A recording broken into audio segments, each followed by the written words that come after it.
అంతేనా? పక్కా కొడతారు. ఇప్పుడు లైవ్ లోకి వచ్చి చూడాలా జాను చూడు డాన్స్ performance?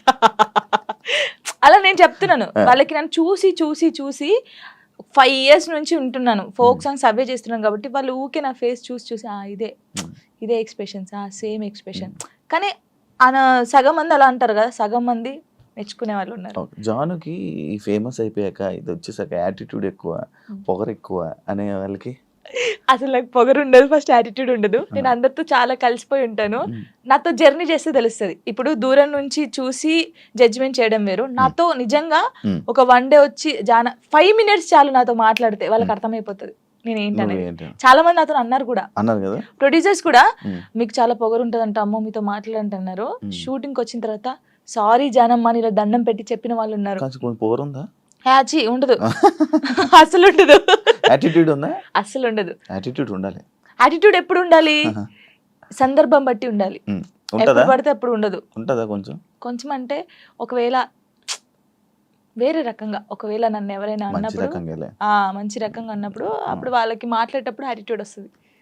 నేను ఇది కాదు అలా వస్తుంది కొంచెం, అంతే. ఎందుకు యాటిట్యూడ్, ఎందుకు పొగరు అవసరం లేదు. ఈ రోజు ఇంత ఉందాం, తర్వాత ఇంత అవుతాం, కానీ మనమైతే ఎప్పుడు అలాగే ఉండాలి. అది నమ్ముతాను నేను. ఎలా ఈటీవీ వాళ్ళు నిన్ను ఎలా కాంటాక్ట్ అయ్యారు, ఎందుకు కాంటాక్ట్ అయ్యారు? మనకి ఎందుకు కాంటాక్ట్ అయ్యారో తెలియదు. మనకు కాల్ వచ్చింది. కాల్ వచ్చినప్పుడు నేను బయట ఉన్నాము, టూర్కి వెళ్ళి ఉండి 24th అన్నారు. అప్పుడు ఒక డేట్ చెప్పారు. సారీ అండి నేను రాలేను, నేను టూర్కి వచ్చాను, నేను రావడానికి కుదరదు, ప్రాక్టీస్ కూడా ఆ టైంలో చేయలేను కదా అని చెప్పేసి వదిలేసాం. సరే అండి ఓకే అని కట్ చేశారు. మళ్ళీ నేను హైదరాబాద్ వచ్చిన తర్వాత మళ్ళీ కాల్ వచ్చింది. లేదండి మీరు కంపల్సరీ కావాలి అని అన్నారు. ఓ నీ అమ్మ, మళ్ళీ వచ్చింది కదా, మంచి ఛాన్స్ కదా, మన డాన్స్ కూడా మన టాలెంట్ అనేది అక్కడ చూపించచ్చు కదా అని చెప్పేసి ఓకే అని చెప్పాను. ఆఫీస్కి వెళ్ళాను. డాన్సర్ టోనీ ఎలా పరిచయం మీ ఇద్దరికి? అంటే నార్మల్ గా మాది గోదావరికని కదా కాలనీ, పాలేది కూడా గోదావరికని. నార్మల్ తను డాన్సర్, నేను డాన్సర్. అక్కడ ఉండేవాళ్ళు రవి అన్నయ్య అని చెప్పేసి వీళ్ళందరూ ఏం చేసేవాళ్ళు అంటే, ఒరే నీ కరెక్ట్ పర్సన్ అంటే టోనీరా, ఇలా బాగుండేది, మీ ఇద్దరు పేరు చాలా బాగుంటది, చాలా బాగుంటది అని చెప్పేసి చెప్పేవాళ్ళు. ఎవరు ఈ టోనీ ఇలా బాగుంటది అని తర్వాత పరిచయం అయింది. పరిచయంలో కలవక ముందే మీకు అందరూ అనేవాళ్ళు? అందరూ అనేవాళ్ళు అక్కడ ఉండేవాళ్ళు. అంటే నేను చాలా అప్పుడు ఇంకా స్పీడ్ చేసేదాన్ని అనమాట డాన్స్. సో తన స్పీడ్ కి నీ స్పీడ్ కి చాలా బాగుంటదిరా అని చెప్పేవాళ్ళు. మా ఫ్రెండ్ రా డాన్స్ పేరుగా బాగుంటది అంటే నిజం పేరు అనేసుకున్నావా? అలా ఏం కాదు, కానీ ఎవరైనా అనుక అప్పుడు పరిచయం అయిన తర్వాత అలా పరిచయాలు అయ్యి అలా లవ్ అయ్యి పెళ్లి జరిగింది. ఎన్ని ఇయర్స్ లవ్ చేసుకున్నారు నార్మల్ గా? నా 8th class లో అనుకుంటా. 2 years అయిందా మొత్తం? 2 years 2 years love, 3rd year లో పెళ్ళి అయిపోయింది. మరి ఇంత లవ్ చేసుకున్నారు కదా, బ్రేకప్ అవ్వడానికి ఎందుకు రీజన్? అంటే 3 years లవ్, సడన్ గా ఒక రోజులో బ్రేకప్ ఎందుకు? అలా ఒక రోజులో కాలేదు, అది కొన్ని సిచ్యువేషన్ ఇంకా అలా జరిగిపోయింది. ఫీల్ అయ్యావా అనవసరంగా వదిలేసాను అని? అనవసరంగా వదిలేసానని కాదు, కానీ బాధపడ్డాను. చాలా రోజులు బాధపడ్డాను.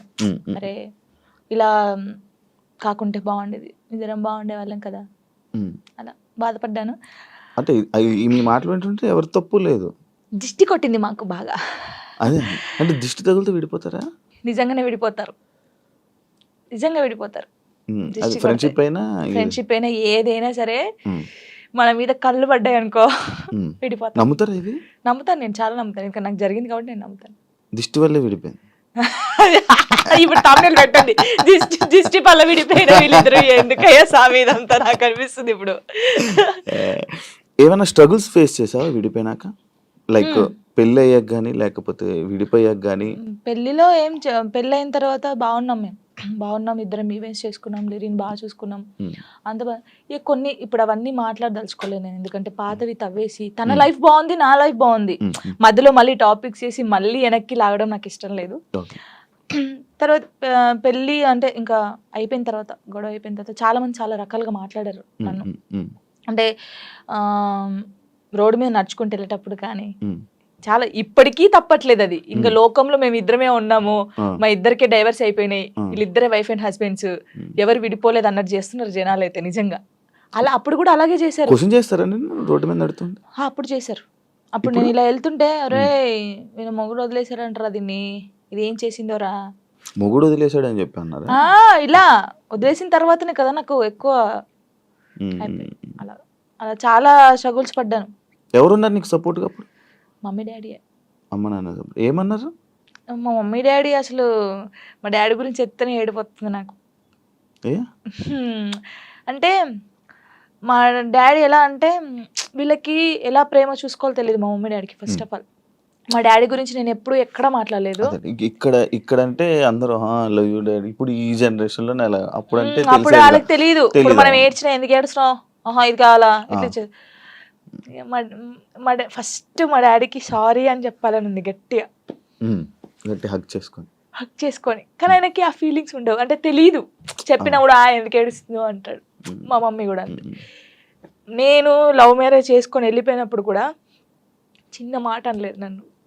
చిన్న మాట, ఎందుకు చేసుకున్నావు ఆయన అడగలేదు. మేమిద్దరం కలిసి ఇంటికి వెళ్ళినప్పుడు సారీ డాడీ అని చెప్పి ఇంట్లోకి వెళ్ళిపోయాం అంతే. ఎంత బాగా చూసుకున్నాడు మా ఇద్దరిని తెలుసా. ఇంత మాట కూడా అనలేదు ఎప్పుడు. నాకు ఆయన వద్దు డాడీ అన్నప్పుడు ఏమనలేదు, మళ్ళీ కావాలి డాడీ అన్నప్పుడు ఏమనలేదు. నిజంగా మా డాడీ దొరకడం నాకు చాలా అదృష్టం. ఆయన గురించి ఎప్పుడు అసలు ఎక్కడ మాట్లాడలేదు నేను. ఫస్ట్ టైం మాట్లాడుతున్నాను. ఐ లవ్ యూ డాడీ అంతే. అంటే ఒక అమ్మాయికి ఒక డాడీ సపోర్ట్ ఎంత ఉండాలో కానీ నాకు మా డాడీ ఫ్రెండే. ఇద్దరం కూర్చుంటాం, మాట్లాడుకుంటా ఉంటాం బాగా. రాత్రి కూర్చుంటారు, తాగుతా ఉంటాను, నేను పోస్తా సిట్టింగ్ చేసుకొని కూర్చొని మంచి మాట్లాడుతా. మా డాడీ నాకు ఎప్పుడు ఫోన్ చేయడు. మా మమ్మీ డాడీ అసలు నాకు ఫోనే చేయరు. ఒక అమ్మాయిగా బయటికి ఇంత తిరుగుతానా అంటే వాళ్ళకి తెలియదు ఏం చేస్తున్నావు, ఎక్కడున్నావు, అయిపోయిందా, అసలు ఫోనే ఉండదు. వెళ్ళింది చేసుకుని వస్తుంది, తనకు తెలుసు. 3 months ఒకసారి మా డాడీ ఫోన్ చేస్తే ఏడుతాను ఫుల్.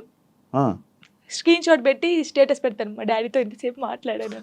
మొన్న నార్మల్ గా ఏడుపు వచ్చేస్తుంటది నార్మల్, లేకపోతే ఒక టాపిక్ ఇక్కడ పెయిన్ ఉంటది కదా. ఇప్పుడు డాడీ గురించి తీసినాకనే పెయిన్ వచ్చింది. మా డాడీతో నేను అంత ఉన్నాను, మా డాడీతో టైం స్పెండ్ చేయలేకపోతున్నాను. నాకు మా డాడీ లిరి చాలా, వీళ్ళిద్దరు పేరు ఎత్తే నేను ఏడ్చేస్తాను ఫస్ట్. మీ అబ్బాయి అంత ఇష్టమా మీ అబ్బాయి అంటే? చచ్చిపోతాను వాని కోసమే బతుకుంది నేను. ఇప్పుడు కొన్ని రోజులు అయిన తర్వాత మీ అబ్బాయిని పంపించాలి, నాన్న దగ్గర పంపించాలి అని అంటే పంపించరు. అంటే యాక్చువల్ లా ప్రకారంగా నార్మల్గా కొన్ని ఇయర్స్ అమ్మ దగ్గర, ఇన్ని ఇయర్స్ అని అమ్మ దగ్గర ఉండాలి అని చెప్పి. అలా అంటే నాకు గుండె అయిపోతుంది. లేదు, జనరల్గా అడుగుతున్నా. లిరి వెళ్ళడు, అమ్మ కాడే ఉంటా అని చెప్తాడు. షూర్. నేను ఉంటును, సపరేట్ గా మనతో మీరు మాట్లాడండి, వాడు చెప్పేస్తాడు. వెళ్ళడాడు. అంటే అబ్బాయి ఇష్టం, అబ్బాయి ఇప్పుడు నా ఇష్టం లేదు, తన ఇష్టం లేదు, మళ్ళీ ఇదిగా అడుగుతారు కదా, మా మమ్మీని వదిలిపెట్టి రానని చెప్తాడు. ఇప్పుడు హ్యాపీయా మొత్తం అంతా, మీ అబ్బాయి మీరు అంతా హ్యాపీ? మేమిద్దరం చాలా హ్యాపీగా ఉన్నాం. అవును, యాక్చువల్లీ పేరెంట్స్ మధ్య జరిగినవి పిల్లలకి చెప్పకూడదు, ఎందుకు వాళ్ళని ఇబ్బంది పెట్టడం అనేసి నార్మల్గా అనుకుంటుంటారు బయట, నార్మల్గా జనరల్గా. నేను ఒక దాంట్లో నేను చూసిన దాంట్లో మీరు చెప్పారు, నాకు జరిగిన లైఫ్లో ప్రతి ఒక్కటి నేను మా అబ్బాయితో షేర్ చేసుకుంటానని చెప్పడం జరిగింది. కరెక్ట్ అనుకుంటున్నారా? కరెక్టే. ఎందుకంటే ఇప్పుడు ఫాదర్ మదర్ ఉన్నప్పుడు ఆ పిల్లలకి అవి తెలియకూడదు. ఫాదర్ లేడు, సో అన్నీ నేనే వానికి. నేనైనప్పుడు నా లైఫ్లో ఏం జరుగుతుందో వానికి ఒక్కనికే తెలియాలి, ఎవరికి తెలియకూడదు. ఇప్పుడు వాడు అబ్బాయి అండి, నార్మల్గా చెప్తున్నాను, వాడు ఇంకొక 5 years అయితే పెద్దగా అవుతాడు. పెద్ద అయిన తర్వాత బయటకు వెళ్తాడు, జనాల గురించి తెలిసిందే కదా, ఎవడో ఒక మాట అంటాడు. అప్పుడు వీనికి ఏం తెలియదు అనుకో, వాడు వచ్చి నన్ను క్వశ్చన్ వేస్తాడు, అమ్మ వాళ్ళు ఇలా అంటున్నారు ఏంటమ్మా అని. వీనికి అన్నీ తెలిసాయి అనుకో, మా మమ్మీ గురించి నాకు తెలుసురా, మీరేంట్రా అనేది, వెళ్ళండిరా అంటాడు. దానికి దీనికి ఎంత ఉంది. సో నా కొడుక్కి నా లైఫ్లో ఏం జరిగింది, ఏం జరగబోతుంది అన్నీ తెలియాలి. నేను వానికి అన్ని షేర్ చేసుకోండి, నాకు ఎవరున్నారు ఇంకా షేర్ చేసుకోవడానికి, వాడు ఒక్కడే ఉన్నాడు. సఫర్ అవ్వడా అసలు వాడు నాకు ధైర్యం చెప్తాడు తెలుసా. అవునా? చాలా లిరిని చూస్తే మీరు అలా ఉన్నారు కానీ చాలా మెచ్యూరాడు, చాలా. మీ తెలివితేటలు ఎక్కువ వచ్చినట్టు బాగా. అసలు వాడు వానితో మాట్లాడితే మీకు అర్థమవుతుంది. అంత బాగా మాట్లాడతాడా? అంత బాగా మాట్లాడతాడు. నాకు ధైర్యం చెప్తాడు నేను ఏడుస్తే. ఎందుకు ఏడుస్తారా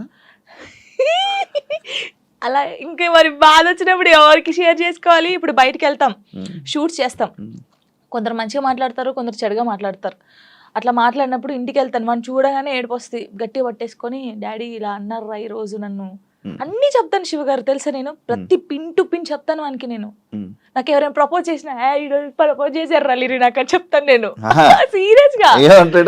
ఎవడాడు అంటాడు, ఎవడాడు అంటాడు, నాకు నచ్చలేదు లిరి అని చెప్తాను నేను. ఉండేలే అప్పుడు. చెప్పకూడదు పేరు. చెప్పు ఏ పేరు పేరు చెప్పొద్దులే, స్టోరీ నార్మల్ గా అంటే ఎవరికైనా ఉంటారు, నేను కూడా మనిషినే కదా, నాకు కూడా క్రష్ ఉంటారు. నాకు అనుష్క అంటే క్రష్. హీరోయిన్ మీరు హీరోయిన్ క్రష్ ఇక్కడ నార్మల్ గా ఒకరంటే ఇష్టం ఉండే, అంటే వాళ్ళతో ఎప్పుడు మాట్లాడలేదు, నేను వాళ్ళని ఎప్పుడు కలవలేదు, ఎప్పుడు చూడలేదు, కానీ బట్ కొన్ని వీడియోస్ చూసిన తర్వాత వాళ్ళ వాళ్ళ క్యారెక్టర్ నచ్చి కొంచెం ఇష్టపడ్డాను. ఇప్పుడు ఇది చెప్పారా మీ అబ్బాయికి? చెప్పాను చెప్పాను. చెప్పాను, ఒరే వాళ్ళ క్యారెక్టర్, ఓ అవునా, ఓకే ఓకే. మీ వాడు కూడా నచ్చింది. మా వాడు కూడా కన్వే చేశారా ఆయన దాకా? చెప్పాను. ఆయనకి అబ్బాయికా చెప్పలేదు, చెప్పాలని లోపు పెళ్లి అయిపోయింది. సీరియస్ గా ప్రామిస్ ఇది.